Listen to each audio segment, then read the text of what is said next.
Thank you. Okay, so just a bit about the organization called MORE. So MORE, MORE, is a Christian and supportive, inclusive organization, right, for children, teens, and youth. So we're simply telling individuals that they are made for more, they're outstanding, they're remarkable and extraordinary, irrespective of their background or their life's experiences. That's what that's the message we're giving out to our children, to teenagers, and to adolescents, to youth. We want them to know that no matter what they've been through in their life's journey, they can still come out better, live meaningful lives and live satisfied lives. So basically, that's what we stand for.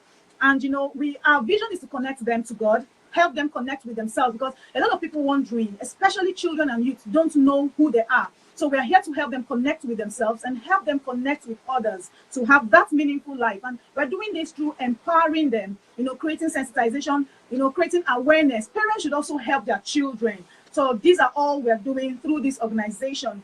And our focus is on abused, neglected, abandoned, and vulnerable children as a whole. Children, teenagers, and youth. That's our focus. And the mission is that we are strategic about this. We're not just coming out to say, oh, we want to help youth, we want to help teenagers, abused children, vulnerable children. No, we are very strategic. And one of the strategies is through campaigns, through seminars, through outreaches, like what we're doing now, through broadcasts, and empowering them to develop themselves through skills acquisition and, sending them back to school. And that's what the project is all about. So I'm sure some of us have come across the flyer where we saw Project Streets to Strive. So with the help of God, we know that we're going to be sending a lot of them back to school. We're going to be helping orphans, sponsor their education and all that. So that's a summary of what MORE represents. So back to our guest. We have a few questions for you, Miss Ruth, and I hope you're ready for us because we can't wait. Okay. We can't wait, yes. So number one question is, what is safeguarding? Because the theme actually is safeguarding the future. So what is safeguarding? Amazing. Okay, so thank you for that, right?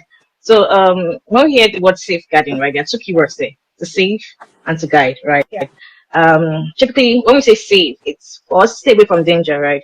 Yeah. We are free from any form of danger that would hurt us. So bringing the words together and then to guide is to look after, right? So when we bring the two words together, safeguarding, of course, we're looking at the process of protecting, right? Don't forget, to guide, protecting vulnerable individuals. Who are these people? We're looking at children, we are looking at young adults, we are looking at the elderly ones, okay, who are at risk of being abused, just like you mentioned, what more is about, who are at the risk of being harmed or neglected. Okay, so when we talk about safeguarding, we're looking at children, vulnerable population, we're looking at children, we're looking at young adults. So what are the means that we want to protect them? What are our strategies? What are the things that we have put in place in our societies, right? In our churches, in our schools, what are those things that we have put in place to make sure that the young individual is safe, that the young individual is protected from abuse, from neglect, or from harm?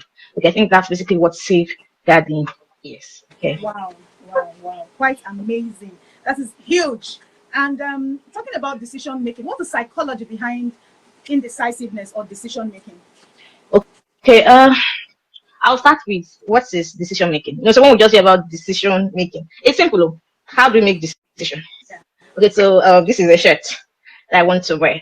Of course, even you or obviously, I think hopefully today is Sunday, right? We had so many options to choose from, right? And then you decide to say, okay, I'm going to wear these and not these. So how did you end up with the clothes you're wearing? That's a decision, okay, right? Yeah. Now, so there are so many psychological factors, right, that affect decision making.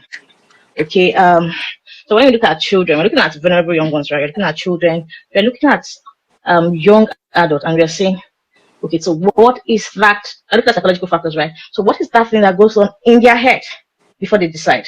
Okay, so the first one would be fear of missing out. Okay, so a child wants to make a decision. Let's use career, for instance.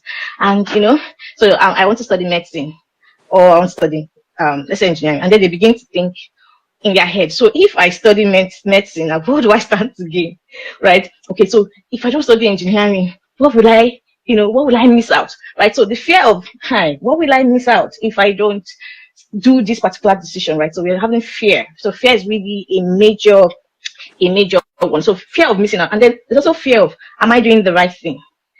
So is this right thing? Don't forget that we will live with the decisions we make, the consequences of our decision for the rest of our lives, like for the rest of our lives. Yeah. So I want to make a decision and I'm feeling like, am I sure that this decision is actually the best for me?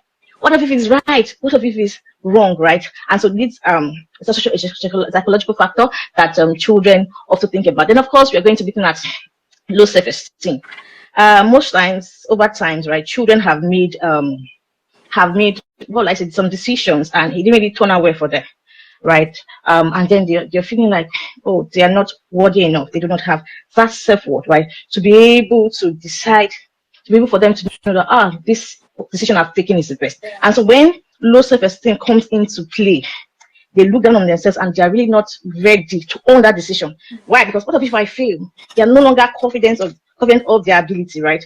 And so it's really spoils, no, not really, but makes them not capable enough to make the right decision, right? Another, of course, would be overconfidence too. I so much have confidence. You know, I've made this kind of decision before, right? And then if it hooks them, what happens? Right. That's true. Yes. And another psychological factor that affects indecisiveness would be that there are too many options. Hey, That's true. so many options. So like today, I've been just like of this in particular. Yeah. okay. So like today, before I went to church, like yesterday, I brought out 3 clothes. I brought out the pink gown, I brought out the black one that has it. And I'm like, so when children are faced with so many options and limited information, so you can actually have so many options, but you do not have enough information to back your decisions. So okay, so if I have 3 options, for instance, so why am I going for A?